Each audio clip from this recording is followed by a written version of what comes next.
Hello everyone, welcome to Breaking News Now. On today's edition, we're going to be taking a look at the untold truth about TB Joshua and his disciples. Don't forget to like and subscribe to this channel. BBC recently released a documentary that talks about how TB Joshua lived his life before he died. In this video, Arise TV share the opinions of the Nigerian people about what they think and what they feel about the history of TB Joshua. So sit down, relax and watch, and make your comment and subscribe to this channel.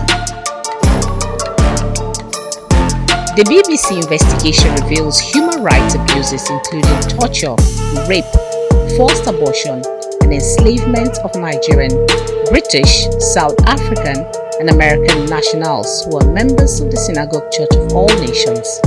The BBC says evidence was meticulously gathered for more than 2 years.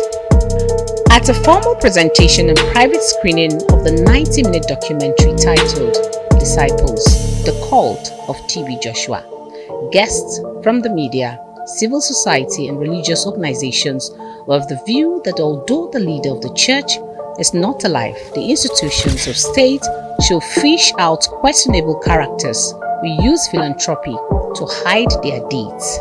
It is not an indictment on the church. It is an indictment on who is accused. And it's quite unfortunate that he is not alive to defend himself. All this would have been very, very good if he is still alive.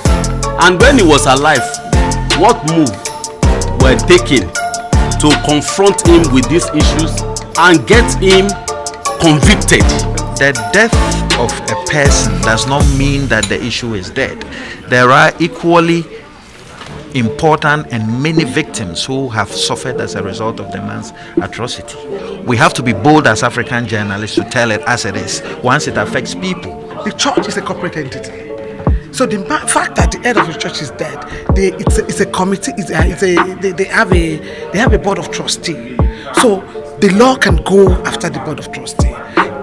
This kind of enormous criminal conduct or acts cannot take place without something happening. The BBC said the investigation started before the death of TB Joshua on June 5, 2021, in response to why it took long to bring the allegations to public space. Although some critics say the documentary is an attack on Christendom in Nigeria, the BBC disagrees. The church synagogue probably started even way before I was born. Now this is it. For the generation who we have told this story, who have seen the film, decades to come, if that church, the name is still standing, we would always remember this film. We would always remember this story. So now, this one I'm pushing out to our institutions in Nigeria. What are we going to be doing? What are we saying? Yes, the pastor is late. But for all I know, the institution, the church in question, was built on his name. The actions on his name. The call is for government to beam its searchlight on the many TB Joshuas, investigate the BBC documentary, and do what's right within the confines of the law. We keep talking a lot about this. It's beyond TB Joshua. There are so many TB Joshuas out there in form of religious leaders. Some of them are political leaders, but we also need to put this in the broader question around religion, about leadership, whether within the Christian faith or Muslim faith or whatever faith.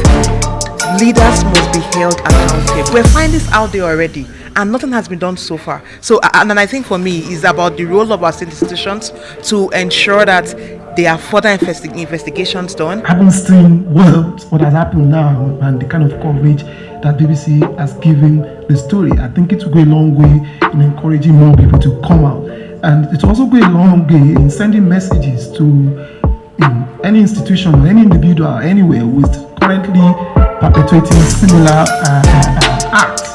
Because you never can tell. There might be people who are replicating TB Joshua somewhere in some corner of the country, in some corner of the world right now. This type of issues worries us, disturbs us, and at any point we had our meetings or we hold meetings, we discuss them.